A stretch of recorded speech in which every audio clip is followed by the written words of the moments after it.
Hello good evening everybody. So we are doing Punjab PCS current affair series mains के लिए। हमारे इससे पहले 4 लेक्चर हो चुके हैं। Today is our 5th lecture. हम इसमें पहले पंजाब के जो स्पेसिफिक करंट अफेयर्स हैं वो कर रहे हैं। एक पंजाब गवर्नमेंट की एग्रीकल्चर पॉलिसी है जो कि पुरानी है पर उसकी आज भी रेलिवेंस है, तो हम उस पॉलिसी को डिस्कस करेंगे। उस पॉलिसी का डॉक्यूमेंट, उसमें ज्यादा पेजेस थे, मैंने उस पॉलिसी की समरी बना दी है और उस समरी में जो की पॉइंट्स हैं, फैक्ट्स हैं, डाटा हैं, वो आपको लिख के दे दिया है। तो we will discuss about that policy in detail कि पंजाब गवर्नमेंट का एग्रीकल्चर को लेके क्या विजन है, that we will discuss in this session. और ये जो हमारी करंट अफेयर की सीरीज चल रही है पूरी की पूरी, एक चीज ध्यान में रखें, पहले कुछ 5-6 लेक्चर हमारे, जैसे आज का लेक्चर है, यहां तक हम पंजाब स्पेसिफिक कर रहे थे। इसके बाद हम जनरल करंट अफेयर्स भी करेंगे, ओवरऑल करंट अफेयर्स जो पंजाब पीसीएस मेंस में आने वाले हैं। And we will be starting with the polity current affairs, जिसमें हम सारी थीम्स के हिसाब से करंट अफेयर्स करेंगे, जैसे कि पार्लियामेंट, जुडिशरी, वैसे ही आपका जो एग्जीक्यूटिव है, centre state relations, federalism, finance commission, इन सभी चीजों को करने की कोशिश करेंगे। Now in today's session we will discuss about national agriculture policy of Punjab. अब एक चीज समझें, जब पंजाब में ग्रीन रेवोल्यूशन आई थी इन 1970s, उस टाइम पे पंजाब को एक केंद्र बिंदु की तरह देखा गया and Punjab played a very important role to increase the food production, क्योंकि उस टाइम पे फूड प्रोडक्शन की कमी हो रही थी। तो हमने फूड प्रोडक्शन को बढ़ाने की कोशिश की, पर उसके साथ बहुत सारी प्रॉब्लम्स आई। बिकॉज जब फूड प्रोडक्शन बढ़ाई तो हमने high yield variety seeds use किए and these seeds need more amount of fertilisers, और जब वो ज्यादा यूज होने होते हैं फर्टिलाइजर, तो फिर उससे पोल्यूशन आया। और हमारा जो उस टाइम फूड प्रोडक्शन का फोकस था वो राइस और व्हीट पे था, तो उसकी प्रोडक्शन बढ़ गई और जो हमारा पूरा का पूरा साइकिल है वो राइट व्हीट साइकिल में कन्वर्ट हो गया। क्रॉप डाइवर्सिफिकेशन नहीं हो पाई, तो इसके सॉइल की क्वालिटी भी हार्म हुई। तो इन सारी चीजों को ध्यान में रखते हुए पंजाब गवर्नमेंट ने अपनी एग्रीकल्चर को सुधारने की कोशिश की है, और इस पॉलिसी का जो मेन गोल है वो इन 6 पिलर्स पे घूमता है। पहला पिलर है इसका कि हमें पहला काम तो जो सॉइल की हेल्थ खराब हुई है उसके कारण हमें प्रोडक्टिविटी में जो कमी आई है, पहले हमें प्रोडक्टिविटी को बढ़ाना है। तो enhancing the productivity of crop, और इसमें हमें डाइवर्सिफिकेशन करना है, ना सिर्फ क्रॉप्स में बल्कि other field also, like life stock शुरू करनी पड़ेगी। उसके लिए लाइफ स्टॉक में भी स्ट्रेंथनिंग करनी पड़ेगी। मतलब एग्रीकल्चर में सिर्फ हमारी क्रॉप्स नहीं है, फार्मिंग नहीं है, इसमें लाइव स्टॉक भी है और अदर चीजें, इसमें चीजें भी आती हैं। तो पहला फोकस है प्रोडक्टिविटी इनहांसमेंट ऑफ क्रॉप, और इसमें लाइव स्टॉक सेक्टर पे भी फोकस करना है। दूसरा आता है हमें नेचुरल रिसोर्सेज का ऐसे यूज करना है कि उसके बाद हमारी सस्टेनेबिलिटी को लेके इशू ना आए। जो हमारी ग्रीन रेवोल्यूशन है, बोला जाता है कि इसको हमें एवर ग्रीन रेवोल्यूशन में चेंज करना है, और इसी को ध्यान में रखते हुए नेचुरल फोकसेस के ऑप्टिमल यूज पे, सस्टेनेबल यूज पे फोकस किया गया है।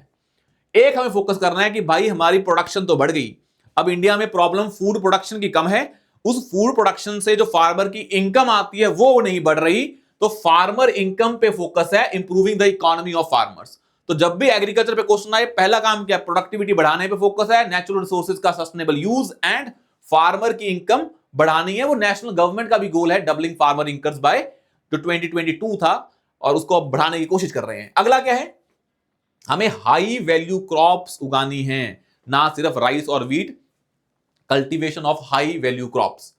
उसके बाद आता है मार्केट में रीस्ट्रक्चरिंग करनी है। मार्केट रीस्ट्रक्चरिंग कहने का मतलब हमें जो एग्रीकल्चर है उसमें जो फार्म से फोक तक का आइडिया है, जो प्राइस गैप होता है कि कंज्यूमर ज्यादा प्राइस पे करता है पर फार्मर को कम मिलता है, उसमें मार्केट में हमें क्या करना है, स्ट्रक्चरल चेंजेस करने हैं कि हमें जो फार्मर है उसको सही क्रॉप का दाम मिल पाए। इसलिए मार्केटिंग को इंश्योर करना है कि एग्रीकल्चर प्रोड्यूस मार्केट कमिटीज में सामान बेचें तो फार्मर के पास ज्यादा क्या हो, इंफॉर्मेशन सिमेट्री उसके साइड में हो। जो असिमेट्री अभी क्या है, जो असिमेट्री पंजाब में है वो किसके साथ में है, जो आड़तीये होते हैं, जो मिडिल मैन है, उनकी तरफ ज्यादा होती है इंफॉर्मेशन असिमेट्री। फार्मर की तरफ करें या इंफॉर्मेशन में सिमेट्री लेके आए ताकि फार्मर को इंफॉर्मेशन हो। और जो मार्केट रिस्ट्रक्चरिंग करनी है उसमें क्रेडिट डिलीवरी सिस्टम का भी और वैल्यू एडिशन का भी पूरा का पूरा लॉजिस्टिक सेक्टर यहां पे आएगा कि फार्म को वैल्यू एडिशन करनी है, कोल्ड चेन, ये सारी कहानी यहां पे आएगी। उसके बाद आते हैं इंस्टीट्यूशनल रिफॉर्म्स। तो बहुत सारे हमारे जो गवर्नमेंट डिपार्टमेंट्स हैं वो साइलोज में सोचते हैं, हमें अब साइलोज में नहीं सोचना है, तो इंस्टीट्यूशनल रिफॉर्म्स करने हैं ताकि डिपार्टमेंट्स कोऑर्डिनेट कर पाए, चाहे वो डिपार्टमेंट ऑफ एग्रीकल्चर हो, उसके अंदर अगर कोई सब सेक्टर लाइव स्टॉक वाला है वो हो, फिशरी है वो हो, सारों को सभी सोचना है, एनवायरमेंट वालों को मिलकर सोचना है। ये इंस्टीट्यूशनल रिफॉर्म्स हैं। तो कहानी कहां से स्टार्ट होती है पंजाब में एग्रीकल्चर की? वहीं से, ग्रीन रेवोल्यूशन से। जब चीजें अच्छी थी, ग्रोथ का, एग्रीकल्चर ग्रोथ रेट बहुत सही था, पर उसके कारण होने वाली प्रॉब्लम के कारण, क्योंकि जब हमारे पास एग्रीकल्चर को लेके ये क्वेश्चन आया कि कौन सी स्टेट ज्यादा प्रोडक्शन करेगी, तो पंजाब को चूज किया गया, क्योंकि पंजाब में अगर हम इंडिया की एवरेज देखें तो पंजाब में एवरेज जो लैंड होल्डिंग है वो पंजाब में ज्यादा है as compare to national average. तो पंजाब में लैंड पहले ज्यादा थी लोगों के पास, और लैंड कंसोलिडेशन भी किया गया, और उस कंसोलिडेशन ऑफ होल्डिंग्स के कारण आप अच्छे से ग्रीन रेवोल्यूशन में पार्टिसिपेट कर सकते थे। हमारे पास उस टाइम फार्मर्स रिच भी थे, तो कैपिटल इन्वेस्टमेंट करना आसान था, इरिगेशन डेवलप्ड थी, क्योंकि हमारे ऊपर हैं रिवर्स भी बहुत हैं, और इंस्टीट्यूशनल रिफॉर्म्स भी किए गए, और गवर्नमेंट ने भी बड़ा रोल प्ले किया, जैसे कि एमएसपी है, इन चीजों ने भी बड़ा रोल प्ले किया। और agriculture continues to be important sector of state economy, जहां पे आज 22% ग्रॉस स्टेट डोमेस्टिक प्रोडक्ट का कंपोनेंट क्या है? हमारा एग्रीकल्चर है, और in terms of employment and contributes 22%। Employment भी मेजर है। अब state has 4.2 million hectares of cultivable land, जो कि इंडिया का 3% ऑफ नेट सोन एरिया है। That number is also high, but it produces 90% of India's wheat and 11% of India's rice. तो हमें बताया कि भाई ग्रीन रेवोल्यूशन का ये चीजें हुई जो अच्छी थी, पर उसके कारण होने वाले जो प्रॉब्लम थे वो देखें। पहला प्रॉब्लम क्या है? क्रॉप में डाइवर्सिफिकेशन नहीं हो पाया, क्रॉप डोमिनेंस हो गया, व्हीट राइस साइकिल जो हमने लास्ट लेक्चर्स में पढ़ा था वो है। आपको ये बता देना कि इंडिया में minimum support price 80% of cropped area है, और ये मेनली कहा जाता है राइस और व्हीट में। और इंडिया में कॉटन इज, पंजाब में cotton is another important crop of state जो ज्यादा है। और मतलब राइस, व्हीट और कॉटन, ये प्रॉब्लम है कि ये साइकिल क्रॉप में डाइवर्सिफिकेशन नहीं आ पाया है, इससे सॉइल की क्वालिटी पे हार्म हो रहा है। तो एक तो ये चैलेंज आया। एक जो ये राइस और व्हीट हैं, ये बड़े वाटर इंटेंसिव क्रॉप्स हैं, इसके कारण पंजाब का जो ग्राउंड वाटर लेवल है वो कम हो रहा है, मतलब वो डीप जा रहा है, इसके कारण वाटर में कमी आ रही है, वाटर क्राइसिस आ रहा है। तो cultivation of paddy which increased from 3.9 in 1970 to 28.2 lakh hectares। और ये पैडी बड़ी क्या होती है? वाटर इंटेंसिव होती है, और इसके कारण क्या है? वाटर के लेवल कम हो रहे हैं। सबसे बड़ा प्रॉब्लम क्या है? सस्टेनेबिलिटी थ्रेट है कि ये काम लंबा नहीं चल पाएगा, बिकॉज इसके कारण क्लाइमेट पे इंपैक्ट पड़ रहा है, और इसके कारण जो क्लाइमेट चेंज हो रहा है उसका इंपैक्ट पड़ रहा है एग्रीकल्चर पे, सॉइल की क्वालिटी खराब है, वाटर क्राइसिस हो रहा है। तो इन चीजों के कारण सस्टेनेबिलिटी थ्रेट है। और इमर्जिंग चैलेंज है जो बड़े इंपॉर्टेंट है, वो है कि the over dependence on wheat and rice and intensive use of farmland with more than 200% cropping intensity. Cropping intensity मतलब कि आपने जब कोई एरिया पे राइस और व्हीट उगाया, और उस लैंड की जितनी कैपेसिटी है आप उस पर कितनी बार उगा रहे हैं, तो क्रॉपिंग इंटेंसिटी बड़ी ज्यादा है। उसके बाद आता है फ्यूचर मार्केट डायनेमिक्स। अब इसको समझने के लिए आपको यह समझना पड़ेगा कि जो पंजाब गवर्नमेंट है वो इसको चेंज करने के लिए क्या क्या कर रहा है। तो परफॉर्मेंस ऑफ एग्रीकल्चर सेक्टर, अब हमने ये पहले बता दिया है कि जो हमारा एग्रीकल्चर सेक्टर है पंजाब में, ऐसा नहीं है कि इसकी अच्छी परफॉर्मेंस नहीं है, परफॉर्मेंस अच्छी है डिस्पाइट द फैक्ट दैट कि पंजाब में एग्रीकल्चर के बहुत सारे चैलेंजेस फेस कर रहा है। वो अच्छी बात क्या है? एग्रीकल्चर और लाइवलीहुड कि रूरल पॉपुलेशन पंजाब की 2/3 पॉपुलेशन ऑफ स्टेट है, और 2/3 पॉपुलेशन ऑफ स्टेट पंजाब की जो रूरल एरिया में है वो क्या है? एग्रीकल्चर इन पंजाब है strong linkage with rural non farm sector. It creates indirect employment for a large number of skilled and semi skilled workers. कहने का मतलब आपकी जो पंजाब की पॉपुलेशन है, it is a rural population which comprise of 2/3% of total population, और उसमें agriculture main source है। और इनडायरेक्ट जो है एम्प्लॉयमेंट कहां से आ रही है? मान लो आपकी फार्म की मशीनरी है, उसको रिपेयर करना है, ट्रैक्टर को रिपेयर करना है, आपके फार्म इक्विपमेंट को रिपेयर करना है, आपके जो इनपुट्स हैं उसके लिए भी जो जॉब्स हैं वो नॉन फार्म सेक्टर में, वो भी एग्रीकल्चर सेक्टर सपोर्ट कर रहा है। तो एग्रीकल्चर में डायरेक्ट और इनडायरेक्ट इंप्लॉयमेंट बहुत ज्यादा है। ये अच्छी बात है कि एग्रीकल्चर अगर रूरल एरिया में मेन फोकस है और पॉवर्टी रूरल एरिया में है, तो पॉवर्टी को खत्म करने के लिए एग्रीकल्चर ने बड़ा इंपॉर्टेंट रोल प्ले किया है। It is a very important source of livelihood in Punjab. और जो पंजाब में ग्रोथ हुई है वो इसलिए हुई थी ग्रीन रेवोल्यूशन, क्योंकि पंजाब में क्या है? टेक्नोलॉजी का बड़ा यूज होता है। टेक्नोलॉजी इन द सेंस कि आपने बहुत सारे ट्रैक्टर यूज किए हैं, तो पंजाब में मैकेनाइजेशन सबसे ज्यादा है, तभी यहां पे ग्रीन रेवोल्यूशन भी आया था। और ये सभी कहानी के पीछे मेन चीज क्या है? High yielding variety seeds. और ये इसलिए आई थी कि पंजाब में फर्टिलाइजर को अफोर्ड कर सकते हैं फार्मर्स, और ट्यूबवेल इरिगेशन बड़ा स्ट्रांग था, और इसी कारण इरिगेशन स्ट्रक्चर भी था हमारे पास, इंफ्रास्ट्रक्चर, फर्टिलाइजर का सप्लाई भी था, फार्मर्स भी रिच थे, लैंड होल्डिंग भी ज्यादा थी, तो एग्रीकल्चर ने ग्रो किया और बहुत इंपॉर्टेंट रोल प्ले किया इसमें एग्रीकल्चर में। अब एक चीज जो इंपॉर्टेंट आती है वो ये आती है कि आप जब लाइव स्टॉक सेक्टर देखेंगे तो पंजाब में एग्रीकल्चर फोकस तो हुआ, पर लाइव स्टॉक सेक्टर को समझना पड़ेगा, क्योंकि live stock is important and integral component of agriculture sector. ये सिर्फ फार्मिंग नहीं होता है, ये आपको ध्यान में रखना है। अब इसको समझें, अब जैसे जैसे डायनेमिक्स चेंज हो रही है एग्रीकल्चर में, तो हमें वो चेंजेस भी करने पड़ेंगे। अब एक चीज समझें, पंजाब में आपको हमने पहले बताया था कि एग्रीकल्चर ने बड़ा इंपॉर्टेंट रोल प्ले किया, पर अगर हम ग्रोथ देखें तो एक टाइम पे इसकी ग्रोथ 4.6% हुआ करती थी, अब इसकी ग्रोथ कितनी है? 2.5 से 2.3 हो गई है।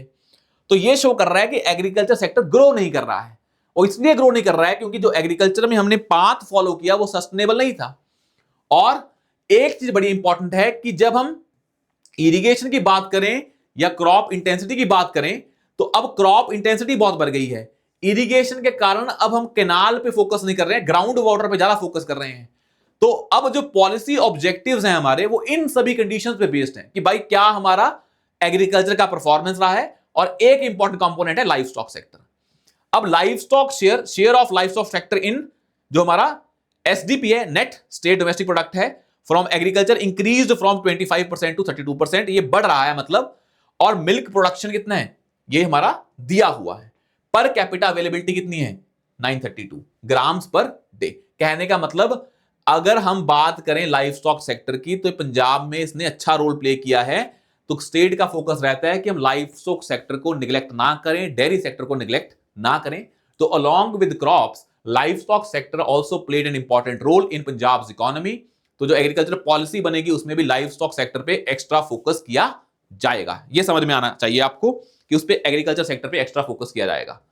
अब देखें, इसमें जो हम बता रहे हैं आपको वो है चैलेंज क्या क्या आ रहे हैं। तो पहला चैलेंज क्या आया था सर? आपको पहले बताया हमने, वाटर का जो डिप्लीशन हुआ है वो पूरा बता दिया है। फैक्ट ये लिखा हुआ है, 20 metre was the area of state having depth of water table more than 20 metre was only 0.4% in 1975 which increase to more than 50%।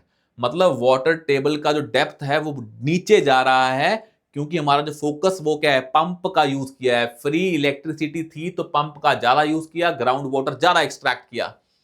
अब यील्ड क्या हो रही है? स्टैग्नेंट हो रही है, बिकॉज सॉइल की हेल्थ खराब हो रही है। आपने फर्टिलाइजर का एक्सेसिव यूज किया तो सॉइल क्या हो रही है? डिग्रेड हो रही है। Higher cropping intensity and monoculture of wheat and rice reduce the soil quality, तभी सॉइल हेल्थ कार्ड भी आए हैं। और स्टैग्नेटिंग यील्ड का मतलब क्या है कि जब आप पेस्टिसाइड का इतना यूज करेंगे, inputs are using at very high level, तो उसके कारण क्या होती हैं? आपने जो यील्ड ऑफ प्रिंसिपल क्रॉप्स हैं, अब इसकी यील्ड तो कम हो ही रही है because of degrading soil health.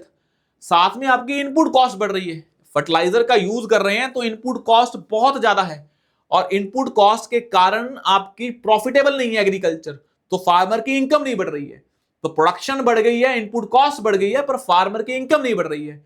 और इसी कारण से इन चैलेंजेस को ध्यान में रखते हुए the government came out with other reforms. और एक चैलेंज क्या है, बड़ा इंपॉर्टेंट है, वो लिखें, 1/3 of farmers in state cultivated about 8% of land and operate on land holdings of less than 5 acre। तो 1/3 जो फार्मर हैं पंजाब के, उनके पास लैंड कितना है? 8% ऑफ कल्टीवेबल लैंड है, और होल्डिंग कितनी है? लेस देन 5 एकड़। मतलब वही प्रॉब्लम है जो पहले हुआ करती थी कि कुछ फार्मर्स को बेनिफिट हो रहा है, तो बोलते हैं कि जब पंजाब में ग्रीन रेवोल्यूशन आया तो only rich farmers benefited from that, और एक अलग क्लास बन गई थी, and that farmers became rich and they become politically active, और उन फार्मर्स ने फिर रिच फार्मर्स के इंटरेस्ट को प्रमोट किया। But that is not good for the small and marginal farmers. ये बड़ा इंपॉर्टेंट क्रिएट हुआ, मतलब सोशल डिवाइड क्रिएट हो गया, पॉलिटिकल एक नई क्या बनी? पॉलिटिकल लेवल पे एक नई class I, that is a rich farmers, जो ग्रीन रेवोल्यूशन से बहुत ज्यादा फायदे उन्होंने उठाए। अब एक और प्रॉब्लम क्या है? Such holdings are not economically viable और आर इकोनॉमिकली अनवायबल। और ये कभी फिक्स्ड इन्वेस्टमेंट नहीं कर पाएंगी, कैपिटल इन्वेस्टमेंट नहीं कर पाएंगी, तो इन एरिया में मशीनरीज का ज्यादा यूज नहीं होता और ये प्रॉब्लम है। और जो स्मॉल फार्मर्स होते हैं इनको सामान बेचने में ज्यादा दिक्कत आती है, बिकॉज इनके पास सबसिस्टेंस फार्मिंग होती है, सामान बेचने के लिए इनको जल्दी बेचना होता है, बिकॉज इनको नेक्स्ट क्रॉप क्या करनी है, उगानी है, तो इनको होता है क्रॉप जल्दी बिके और इनकम आए और नेक्स्ट साइकिल स्टार्ट हो, और जब जल्दी बेचते हैं तो अच्छा प्राइस नहीं मिल पाता है, that is the biggest issue. तो ये अब समझने के लिए एक चीज और समझें, अब मार्केटिंग में क्या चैलेंज है, since food security would continue to be the top agenda for the country, क्योंकि स्टार्टिंग में हमें फोकस किया कि सभी को फूड मिले, फूड प्रोडक्शन बढ़ाई जाए, और उस चक्कर में प्रोडक्शन तो बढ़ गई पर क्या हुआ, इनकम नहीं बढ़ी फार्मर की, और उसके कारण क्या हुआ, हमने नेशनल फूड सिक्योरिटी एक्ट आया, उसमें फ्री राशन मिलता है।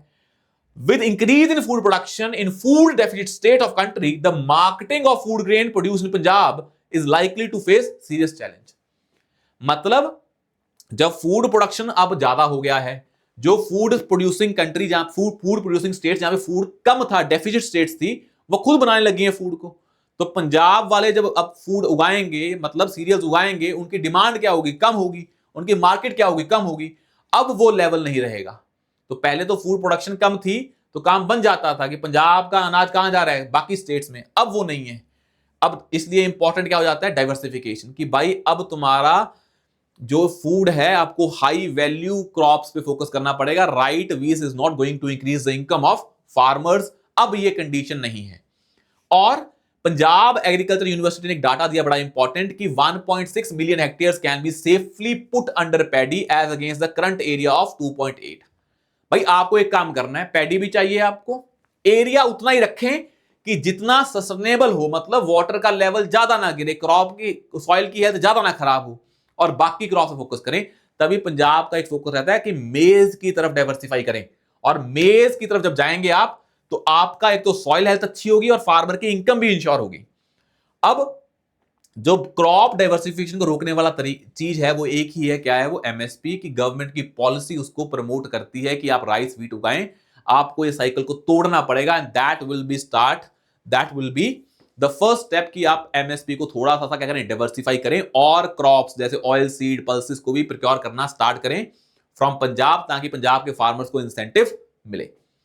अब एक चीज है कि हमें रिसर्च और डेवलपमेंट में फोकस करना पड़ेगा। अब agriculture is not going to be कि भाई ऐसे चले कि आप फर्टिलाइजर डाल डाल के क्रॉप का प्रोडक्शन कर रहे हैं, अब आपको रिसर्च एंड डेवलपमेंट R&D भी करना पड़ेगा, और पंजाब एग्रीकल्चर यूनिवर्सिटी को एक मेन कंपोनेंट माना जाता है to increase the productivity of agriculture by research and development. आया समझ में यहां तक? अब एक चीज देखें, एक पंजाब में भाई जब भी कभी चैलेंज आता है, that is the best opportunity in life also and in this case also. अब अपॉर्चुनिटीज कहां कहां पे हैं? अब जब हाई वैल्यू एग्रीकल्चर उगाओगे, अब मौका है कि पंजाब के फार्मर फ्रूट्स पे फोकस करें। एक तो इंडिया में पर कैपिटा इनकम बढ़ रही है, तो लोगों का जो फूड बास्केट में कंजम्पशन है वो भी बढ़ रहा है, तो अब आपके फ्रूट्स और वेजिटेबल्स भी आएंगे उसमें। तो पंजाब के फार्मर के पास अपॉर्चुनिटी है, fruits, vegetables, milk and meat product से फोकस करें, हाई वैल्यू क्रॉप से फोकस करें, और दस टू इंप्रूव द इकोनॉमी, अब हमें उनकी capacity, ability to adopt cultivation of high crop बढ़ानी पड़ेगी। फार्मर्स को ये बताना पड़ेगा, क्योंकि फार्मर अब राइट वी साइकिल में इतना घुस गए हैं कि उनकी ये हैबिट हो गई है, उनके बिहेवियर को चेंज करना बड़ा मुश्किल है। तो आपको पॉलिसीज को चेंज करना पड़ेगा, उनमें अवेयरनेस फैलानी पड़ेगी, और उनको दिखाना पड़ेगा कि these crops are more beneficial for them in long run. Short term में आपको राइस और व्हीट ही दिखता है, पर ये चीजें ज्यादा फायदेमंद हैं। एंड डाइवर्सिफिकेशन और to high paying commercial dairy farming is necessary. आपकी पॉलिसी में अब ये जो आपका क्राइसिस है उसमें एक अपॉर्चुनिटी छिपी है, वो अपॉर्चुनिटी किसकी है, हाई वैल्यू क्रॉप्स की। However majority of farmers and landless villages are likely to continue to have 1 to 3 milch animals. The income of such farmers will improve only if the high potential of such animals is increased. पर problem यह है, जैसे land इतना क्या है, rich farmers कम है, उनके पास land बहुत ज्यादा है, स्मॉल फार्मर्स बहुत ज्यादा है, लैंड बहुत कम है, पर उनको देखा जाए तो यही सेम प्रॉब्लम कहां पे, लाइफ स्टॉक सेक्टर में है, वहां पे भी 1 to 3 क्या है, एनिमल्स वाले फार्मर्स ज्यादा हैं। अब उनमें कैसे बढ़ाएं, that is the biggest issue. पर आपको पता लग गया कि पंजाब लाइफ स्टॉक पे भी फोकस कर रहा है, और यही एक जरिया है आपकी इनकम को बढ़ाने का, और एक तरह का ये इंश्योरेंस भी होता है। अगर कल को क्रॉप की आपकी यील्ड कम हो रही है तो आप लाइफ स्टॉक से उसको कंपनसेट कर लेंगे, अब आता है क्लाइमेट चेंज एंड मैकेनाइजेशन। अब emerging opportunities and threats. There are emerging uncertainties of weather, climate change and global warming, though the impacts are yet to be quantified. अब क्लाइमेट चेंज और क्लाइमेट चेंज के कारण होने वाला threat और बढ़ रहा है। एक तो पहले आपने ग्रीन रेवोल्यूशन किया और आप चाहते हैं अब एवर ग्रीन रेवोल्यूशन आए या ग्रीन रेवोल्यूशन 2.0 आए, जिसमें मेन फोकस क्या हो कि आपको शॉर्ट टर्म प्रोडक्शन नहीं बढ़ाना है, आपको सस्टेनेबिलिटी पे फोकस करना है, इन चीजों को ध्यान में रखना है। पर उसके कारण अब नया थ्रेट आ रहा है क्लाइमेट चेंज। और क्लाइमेट चेंज के कारण सबसे बड़ी प्रॉब्लम क्या है, जो क्लाइमेट रिस्क हैं वो बढ़ गए हैं, और उससे कैसे फार्मर को इंश्योर करें कि उनको इंश्योरेंस कैसे दें, उसके लिए अब एक चीज है, क्लाइमेट चेंज के कारण पंगा पड़ता है वाटर की अवेलेबिलिटी पे, क्रॉप की यील्ड पे, और सबसे बड़ा प्रॉब्लम क्या है, पॉपुलेशन ग्रोथ बढ़ रही है, ग्रो हो रही है, तो साथ साथ फूड का प्रोडक्शन भी बढ़ना चाहिए, और at the same time demand for water energy from other sector is also increasing. आप जब भाई इंडस्ट्री को बढ़ा रहे हैं, वहां भी क्या चाहिए आपको, वाटर एंड इलेक्ट्रिसिटी। एग्रीकल्चर के लिए प्रोडक्शन बढ़ाने के लिए भी क्या चाहिए, वाटर एंड इलेक्ट्रिसिटी। दोनों क्लैश कर रहे हैं, तो एक फोकस होना चाहिए अब कि हमें इन चीजों को एफिशिएंटली यूज करना है। जब चीजें कम हो तो एफिशिएंसी इज वेरी इंपॉर्टेंट। तभी हम याद ट्राई करते हैं कि एग्रीकल्चर में प्रिसीजन एग्रीकल्चर आए, माइक्रो इरिगेशन आए, ड्रिप इरिगेशन आए, नैनो सेंसर्स आए, आपका जो यूरिया है वो भी क्या नीम कोटेड होना चाहिए, ताकि अब चीजें कम यूज हो, एफिशिएंसी बढ़ाई जाए। पंजाब में या इन जनरल इंडिया में एग्रीकल्चर की प्रॉब्लम है कि हमारा जो एग्रीकल्चर है ये एफिशिएंट नहीं है। यहाँ पे इनपुट कॉस्ट बहुत ज्यादा है, आउटपुट कम है as compare to western countries, जहां पे मैकेनाइजेशन है, न्यू टेक्नोलॉजीज हैं, तो उनका यूज करना। जैसे आप देखोगे ना, ड्रोन्स का यूज कर रहे हैं फर्टिलाइजर को डालने के लिए, ड्रोन्स वही देखते हैं उसी क्रॉप पे डालेंगे, उस फील्ड में, उस एरिया में डालेंगे जहां पे रिक्वायरमेंट है। ऐसा नहीं कि सारे फील्ड में यूनिफॉर्म फर्टिलाइजर का एप्लीकेशन कर दिया, वो इतना फायदेमंद नहीं होता है, एफिशिएंट नहीं होता है। तो with the national economy growing at a rate of 6 to 7% and emerging opportunities for employment in their own states, or with the implementation of Manrega, the migration of rural labor from farm work from other parts of the country to state is likely to decline. अब पहले agriculture में, आज भी पंजाब में बाहर से लोग आते हैं, मतलब लेबर क्लास बाहर से आती है, और इससे अच्छी बात यह है कि फार्मर में, एग्रीकल्चर में, फार्मिंग में, एग्रीकल्चर में ज्यादा लोग बाहर से आ रहे हैं, और उसके कारण एग्रीकल्चर सेक्टर ग्रो कर रहा था। पर जैसे जैसे मनरेगा में आप वेजेस बढ़ाएंगे, तो जो बाहर से लोग आ रहे हैं वो अपनी स्टेट में ही काम करेंगे, वो माइग्रेट नहीं करेंगे। तो आपको उसमें भी इंश्योर करना है कि पंजाब में लेबर की अवेलेबिलिटी भी हो, और आपको there is a need to help farmers for mechanisation. क्योंकि मैकेनाइजेशन इसलिए जरूरी है क्योंकि आपकी ये एग्रीकल्चर लेबर इंटेंसिव है, लेबर कम हो रही है, और आपको अपने सिस्टम को ज्यादा एफिशिएंट करना है। इन चीजों को ध्यान में रख के चीजें आपको करनी पड़ेंगी, और इसको ही हमने ध्यान में रखा है। अब देखें नेक्स्ट क्या है, सबसे बड़ी प्रॉब्लम क्या है फार्मिंग में, कि क्रेडिट की अवेलेबिलिटी नहीं है। जब क्रेडिट की अवेलेबिलिटी नहीं होती है, तो उसमें सबसे बड़ा इशू क्या आता है, डेट का इशू आता है, कि जब आप इनफॉर्मल सेक्टर में बहुत ज्यादा डिपेंडेंट हैं, तो रूरल में डेट बहुत ज्यादा है, और this is a serious problem in the state. तभी फार्मर सुसाइड रेट बड़े ज्यादा हैं, और magnitude of rural indebtedness to do borrowing to meet the gap between farm income and family expenses, कि फार्मर छोटा है, फार्म से इनकम उतनी नहीं जितना फैमिली का खर्चा है, तो आपको जो लोन लेना है उसके कारण डेट बढ़ जाता है, और उसके कारण बड़ा प्रॉब्लम हो रहा है। और जो आपको एग्रीकल्चर करना है, तो पानी आप रेन पे डिपेंड नहीं रह सकते, तो आपको ट्यूबवेल पे खर्चा करना पड़ेगा, तो जो खर्चा उस पे होता है उसके कारण डेट का लेवल और बढ़ जाता है। और फॉर कंबैटिंग और reducing rural indebtedness, some policy decisions are required, जैसे कि आपको इनफॉर्मल लैंडिंग को कम करना पड़ेगा या रेगुलेट करना पड़ेगा, और स्टेट लेड फार्मिंग होनी, स्टेट लेड क्रेडिट होना चाहिए, जैसे कि किसान क्रेडिट कार्ड, ताकि जो फार्मर लोन ले वो फॉर्मल सेक्टर से लें, थोड़े से वो डिस्काउंटेड होते हैं, उनका रेट भी कम होता है, और उसको गवर्नमेंट भी रेगुलेट कर सकती है। दूसरा, public investment is very important in area like irrigation, जहां पे स्मॉल फार्मर्स इन्वेस्ट नहीं कर सकते हैं, और without proper water availability farming can not be pursued. अगला आता है एम्प्लॉयमेंट चैलेंज। सबसे बड़ी प्रॉब्लम है कि जो रूरल एरियाज हैं वहां प्रॉब्लम क्या है, अंडर एम्प्लॉयमेंट या फिर अनएम्प्लॉयमेंट और डिस्गाइज्ड अनएम्प्लॉयमेंट। उसको दूर करने का एक ही तरीका है, आपको रूरल एरिया में इंडस्ट्रियलाइजेशन करना पड़ेगा, एग्रीकल्चर बेस्ड इंडस्ट्रीज को डेवलप करना पड़ेगा, वही agro based agro processing industries को बनाना पड़ेगा। और तभी क्या होगा, unemployment and underemployment in rural areas is a matter of serious concern and that can only be tackled because agriculture ज्यादा ग्रोथ नहीं कर सकता। ये पंजाब गवर्नमेंट को पता है, इंडिया गवर्नमेंट को पता है कि ज्यादा पैसा एग्रीकल्चर पे नहीं लगाया जा सकता, क्योंकि हमें एग्रीकल्चर से जॉब्स नहीं मिलेंगी।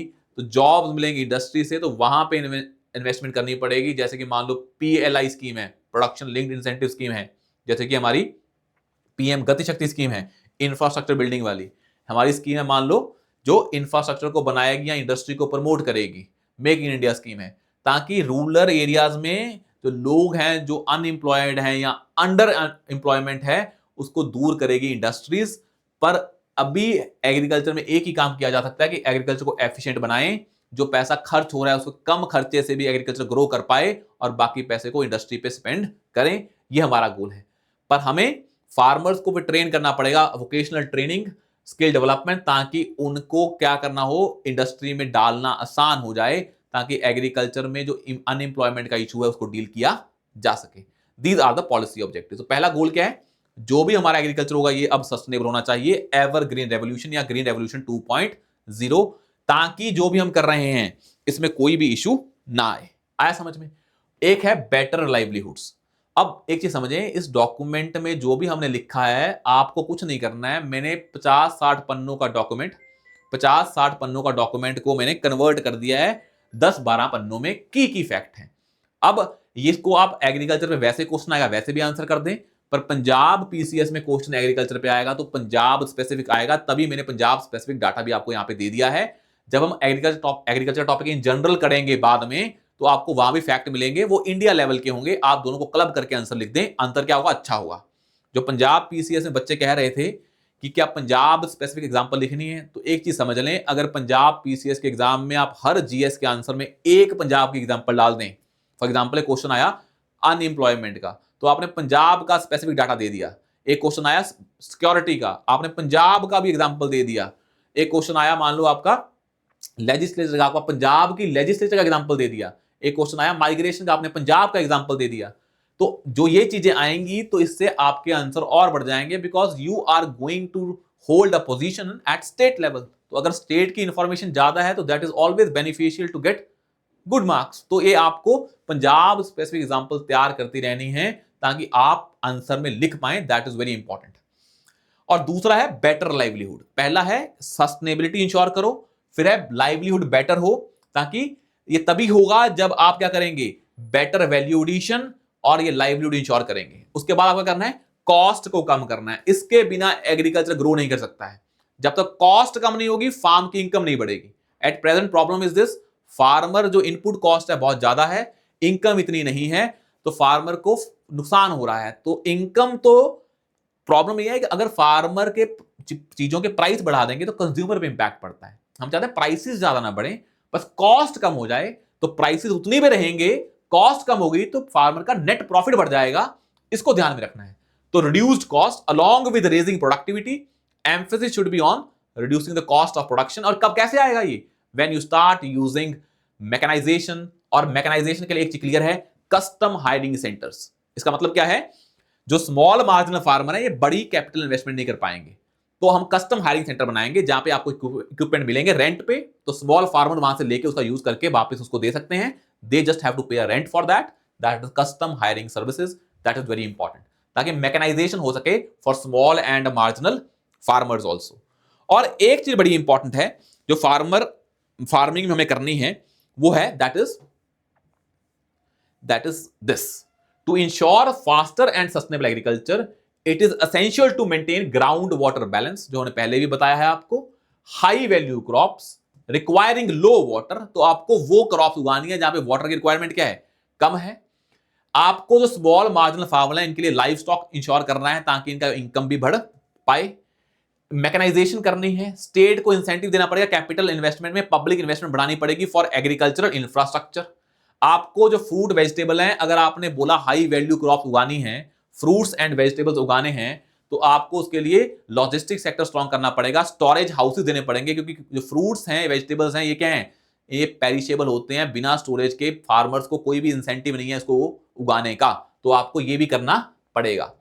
Proven technologies available for this crops which are economically competitive with rice. तो कहने का मतलब आपको रिसर्च भी करनी पड़ेगी, आपको मार्केट इंफ्रास्ट्रक्चर भी स्ट्रॉन्ग करना पड़ेगा, और आपको इंश्योर करना पड़ेगा कि फार्मर अब राइस व्हीट पे डिपेंड ना रहे। और इन्हीं सारी ज्ञान को मैंने 14 पन्नों में लिखा है, आपके लिए बड़ा फायदेमंद है। Just go and download this document from civil Vikas Telegram channel, वहां से करें और इन फैक्ट्स को याद कर लें, आपका एग्रीकल्चर पॉलिसी ऑफ पंजाब हो जाएगा। बस एक चीज याद रखनी है कि पंजाब में कैसे उसने रोल प्ले किया फूड प्रोडक्शन को बढ़ाने का, और उसको बढ़ाने के बाद क्या चैलेंज आए और कुछ अच्छी बातें भी हुई। चैलेंज को किस कंडीशन में अच्छे डील करना है और कैसे डील करना है, that is the whole policy of Punjab government. और एक चीज और कर लें कि जब आप एग्रीकल्चर पढ़ रहे होंगे तो इसको पूरे टाइमलाइन में तोड़ दें, कि एग्रीकल्चर को पढ़ेंगे तो देख लेना कि इनपुट कॉस्ट में क्या क्या आता है। फर्टिलाइजर आते हैं, आपका वाटर आता है, आपका सीड्स आते हैं। इन सारी कहानी को तोड़ के इनपुट कॉस्ट को आंसर लिखें। तो जब भी आंसर लिखें मेंस में, तो पहले स्ट्रक्चर बनाने के मेरे को पॉइंट्स कैसे खोलने हैं, तो आपने इनपुट के बेसिस पे खोले, फिर सोचा इनपुट यूज होगी, उसके बाद क्या आएगा, मार्केटिंग में आएगा सारी चीजें। तो ये सारी तोड़ दें कि इनपुट में क्या क्या आता है और बनने के बाद क्या क्या आता है। मार्केटिंग में जैसे कि इनपुट में क्या आता है, क्रेडिट आता है, मैकेनाइजेशन आता है, टेक्नोलॉजी आता है, सीड्स आ गया, वाटर आ गया, फर्टिलाइजर आ गया। उसके बाद एक और सेट आता है, कौन सा, क्लाइमेट चेंज का सेट आता है। सभी से आपकी डायमेंशन खुल जाएगी। तो इन चीजों को ध्यान में रख के हमें अपनी पॉलिसी बनानी है। आया समझ में ये चीजें? तो दिस इज जो हम डिस्कस कर रहे हैं, तो this is all about the agricultural policy of Punjab government. ये आपको ध्यान में रखनी है। अब हमने जो पहले लेक्चर्स में पढ़े हैं, ये इन चीजों को आप डाउनलोड कर लें और एक काम कर लें, बस एक चीज रखना ध्यान में कि क्या हमारी गवर्नमेंट की, पंजाब गवर्नमेंट का एग्रीकल्चर को लेके गोल है। तो in next class we will discuss more topics. अब हमारी जो 5 लेक्चर हैं, आइडिया आपको मिल गया होगा कि करंट अफेयर्स को हम ऐसे करेंगे। मैं यहां डिस्कस करूंगा, पीडीएफ को चैनल पे शेयर करूंगा और आप बस इन पीडीएफ को पढ़ते रहें, आपके करंट अफेयर होंगे और आपको कुछ नहीं करना है। जो भी डाटा फैक्ट होंगे आपको मिलते रहेंगे चैनल पे, और आप उसको डाउनलोड करें और पढ़ते रहें। करंट अफेयर और कुछ नहीं करने हैं, बस स्टैटिक पे फोकस करें, बिकॉज मेन चीज is static. 80% is static, just 20% is dynamic. तो हम साथ में एड्रेस कर देंगे। इसको उतनी ही वेटेज दें जितनी ये डिजर्व करता है। If you are giving more time to current affairs, you are not on the right track. So thank you so much. We'll see you soon in the next session. Thank you so much.